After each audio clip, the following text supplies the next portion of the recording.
A lot of people think Benjamin Franklin wanted the turkey to be our national bird. You hear it often. Someone will say, oh, Franklin thought the bald eagle was a bad choice and he liked the turkey instead. It sounds like something he would do, right? Franklin was a smart guy, and he had a funny side. He wasn't afraid to say what he thought, even if it was a bit against the grain. This idea has stuck around for a long time. It is a story that fits well with the image we have of him, the witty inventor, the wise statesman, the man who questioned things. But is it true? Did he really propose the turkey as the national bird? We need to look closely at what Franklin actually said and did.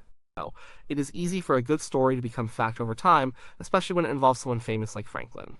His life was full of big ideas and important moments. He helped start a new country. He experimented with electricity, he wrote a lot and often with a sharp wit, so when people hear this turkey story, it makes sense to them. It adds another layer to his already interesting character. It paints him as someone who preferred the common, honest bird over the grand, majestic one. It feels very American in a way. The bald eagle is our national symbol. Everyone knows that. It represents strength, freedom, and a fierce spirit. It is a powerful image. But then you hear this counter story about Franklin and the turkey, and it makes you wonder. Was the eagle a mistake? Did we miss out on a better choice because Franklin's idea got ignored? This kind of question makes the myth even more appealing. It suggests a hidden truth, something not everyone knows. It makes you feel like you are in on a secret piece of history. But history is not always about the best story. It is about what actually happened. And sometimes what actually happened is a little different from the legend. And Franklin was a complex person. He was serious about nation building, but he also loved a good joke or a piece of satire. He used humor to make his points, and sometimes those points were misunderstood or taken out of context. This turkey idea is a perfect example of that. It shows how a private thought, shared in a casual way, can grow into a widely believed public story. So, we are going to look into this. We will check the real records. We will see what Franklin actually wrote and when he wrote it. We will try to understand his mindset. Did he make an official proposal, or was it something else entirely? We want to get to the bottom of this popular tale. It is about understanding Franklin better, and it is about understanding how myths like this get started and why they last. This is not just a question about birds, it is a question about history itself and how we remember it. It is about separating the facts from the fun anecdotes. Franklin lived through a time of huge change. The United States was new, everything was being decided, from our government to our symbols. People had strong opinions. Franklin had strong opinions. He was a man of the Enlightenment, someone who valued reason and logic, but also someone who understood human nature and its quirks. He saw the world with a critical eye, and sometimes his critical eye saw things differently than others. This is part of what makes him such a fascinating historical figure. His views, even his offhand ones, often tell us something important. We need to remember this as we dig into the turkey story. He was not just making jokes for no reason. His humor usually had a point. We will explore what that point might have been. But first, let's see if he ever truly put the turkey forward in a serious way for the nation's symbol. It was not a simple, one-time decision. The process involved committees. These committees were tasked with designing the Great Seal of the United States. The Great Seal is a very important symbol. It is used to authenticate certain documents, and it represents the nation. The national bird is a key part of that seal. The first committee for the Great Seal was formed on July 4th, 1776. This was the same day the Declaration of Independence was approved. The Continental Congress knew they needed a national emblem right away. Benjamin Franklin was indeed on this first committee. He was joined by John Adams and Thomas Jefferson. These were three of the most important men of their time. They had a big job to come up with ideas for a symbol that would represent the brand new country. So, what did this committee propose? Did Franklin suggest a turkey then? No. They worked on it for about 6 weeks. Franklin's idea for the seal involved a scene from the Bible, Moses parting the Red Sea. He saw this as a symbol of God leading the Israelites to freedom, much like the Americans sought freedom from British rule. Jefferson suggested a scene of the children of Israel in the wilderness, led by a pillar of fire and cloud. Adams suggested Hercules at a crossroads, choosing between virtue and vice. As you can see, none of these ideas involved a bird, let alone a turkey. Their ideas were much more allegorical and focused on historical or mythological scenes. They did not settle on a specific bird symbol. Their proposals were ultimately not accepted. After the first committee, 2 more committees were formed over the next few years. The second committee, in 1780, included James Lovell, John Moran Scott, and William Churchill Houston. They proposed a shield, a knight, and a figure of liberty. Still no turkey. The third committee, in 1782, had Arthur Lee, Elias Boudinot, and George Clymer. They also proposed different elements, but not a turkey. These committees show a struggle to find the right imagery for a young nation. Everyone had different ideas. The design for the Great Seal, including the bald eagle, was eventually finalized by a man named Charles Thomson. He was the secretary of the Continental Congress. He took ideas from all 3 committees and combined them with his own thoughts. He presented his final design to Congress in June 1782. Congress approved it on June 20th, 1782. This is when the bald eagle officially became part of the Great Seal, and by extension, the national bird. So the historical record is very clear here. Benjamin Franklin was part of the very first committee to design the Great Seal. He had ideas for the seal, but none of those ideas involved a turkey or any bird for that matter.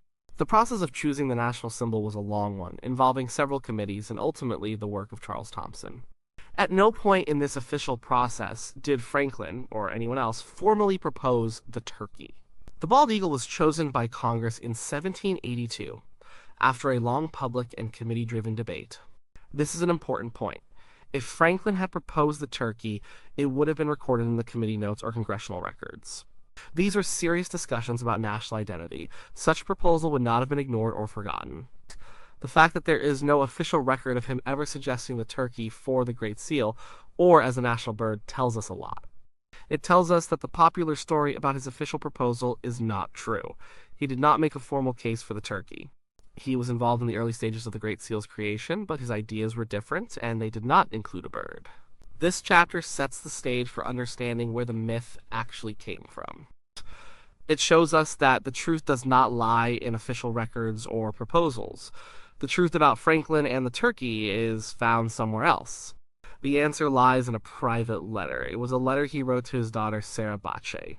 The date was January 26, 1784. This was well after the bald eagle had already been chosen for the Great Seal, 2 years after, in fact.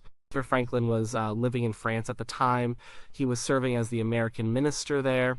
In his letter, Franklin was talking about a new American military society. It was called the Society of the Cincinnati.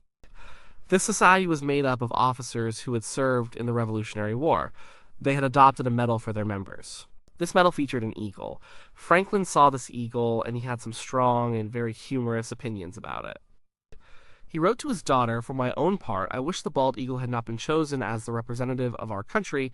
He is a bird of bad moral character. He does not get his living honestly." Franklin was being critical of the eagle. He went on to explain why he thought the eagle was not a good symbol. He called the eagle too lazy to fish for himself. He said the eagle would watch a fishing hawk, or osprey, catch a fish.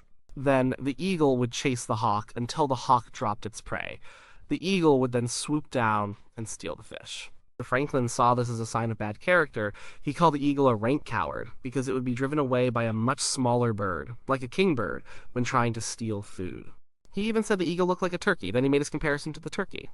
He wrote, "For in truth the turkey is in comparison a much more respectable bird, and withal a true original native of America." He praised the turkey for its courage. He said, "He is, though a little vain and silly, a bird of courage, and would not hesitate to attack a grenadier of the British Guards who should presume to invade his farmyard with a red coat on."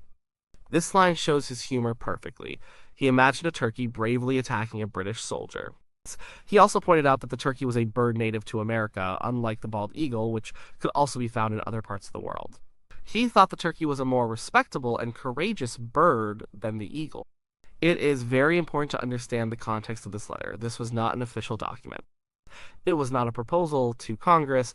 It was a personal letter from a father to his daughter. In it, Franklin was expressing his personal, witty, and somewhat satirical opinion. He was making a point about character, both in birds and perhaps in people. His criticism of the eagle was part of a broader commentary, possibly on the nature of military societies, or simply on what he saw as suitable virtues for a new nation. He was being a bit sarcastic. The letter shows Franklin's distinctive voice. He was known for his sharp observations and his ability to use humor to make a serious point. He was not genuinely suggesting that the Great Seal be changed to feature a turkey. The decision had already been made. He was reflecting on the symbolism and sharing his personal, somewhat critical thoughts with his daughter. He was using the turkey as a contrast to highlight what he saw as the eagle's flaws. He admired the turkey's pluck and its American roots. So, the myth that Benjamin Franklin proposed the turkey as the national bird comes from this letter. People read his words about the turkey being a more respectable bird and a true original native of America, and they took it as a serious proposal. But it was not. It was a colorful, opinionated, and humorous aside in a private correspondence. This distinction is key. It was a personal view, not an official act. And this private opinion, because it was so memorable and so fitting with Franklin's personality, eventually grew into the widely believed story we know today.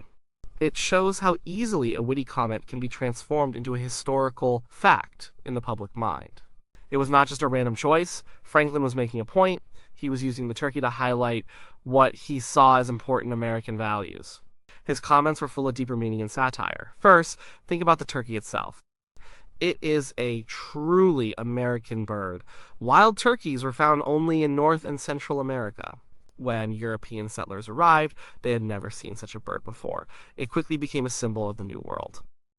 It was a source of food. It was native and unique. For Franklin, this true original Native of America aspect was very important. He believed in American identity and self-reliance. The turkey, to him, embodied that.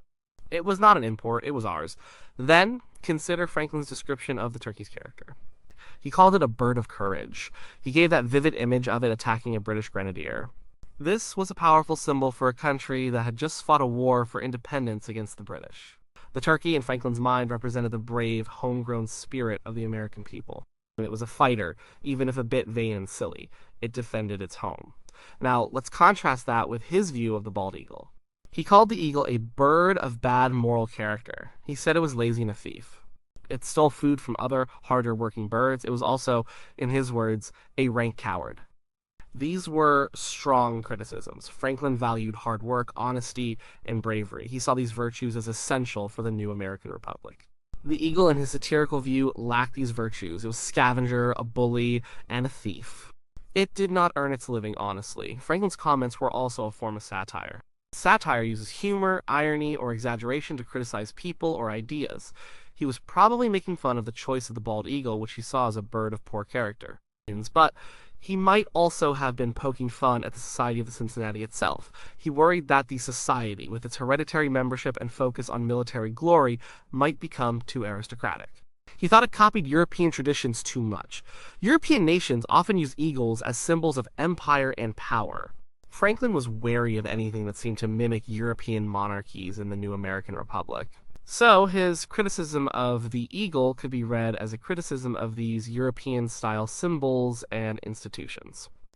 He wanted America to be different, to represent new ideals. His choice of the turkey emphasized these American ideals.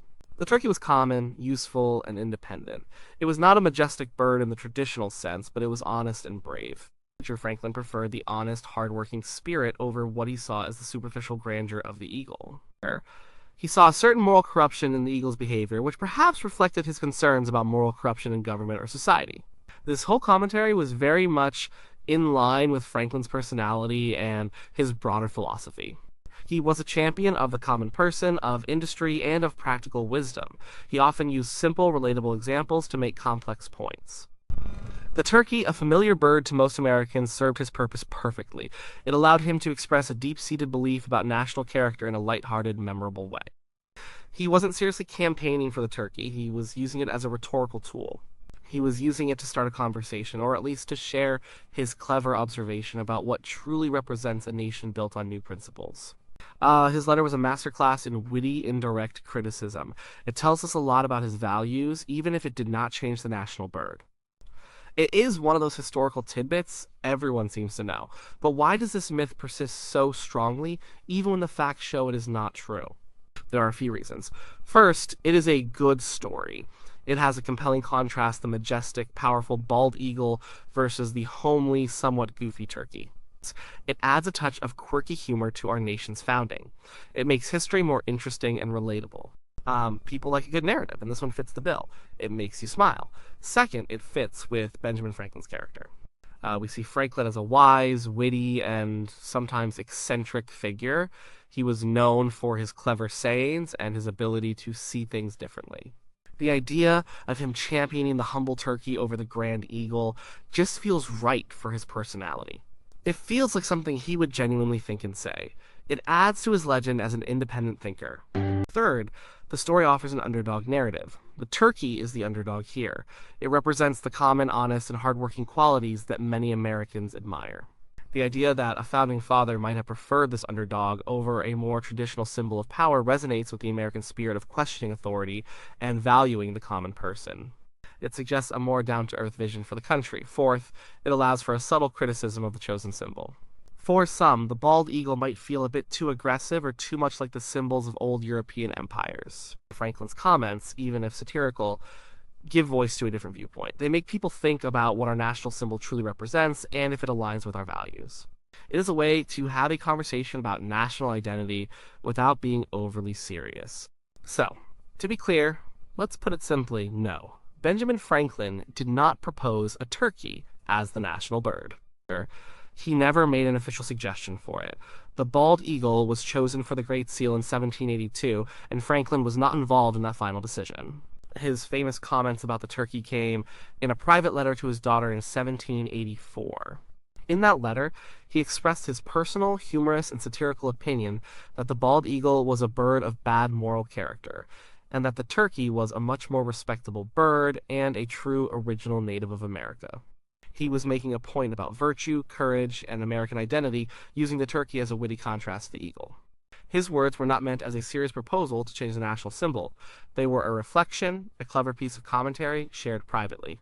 But because of his fame and because his words were so memorable and fitting with his public image, the story took on a life of its own. It became a piece of American folklore, blurring the lines between historical fact and delightful anecdote. This story, even though it is not literally true as an official proposal, tells us something important. It tells us about Benjamin Franklin's wit, his critical mind, and his deep-seated values. He cared about the character of the nation and its symbols. It also tells us about how we, as a society, remember and interpret history. We often favor a good story, especially one that adds charm and personality to our national heroes. The myth of Franklin and the turkey is a testament to his enduring appeal and the power of a well-told, even if slightly embellished, tale. It reminds us to always look at the sources and understand the context, but also to appreciate the colorful legends that enrich our history.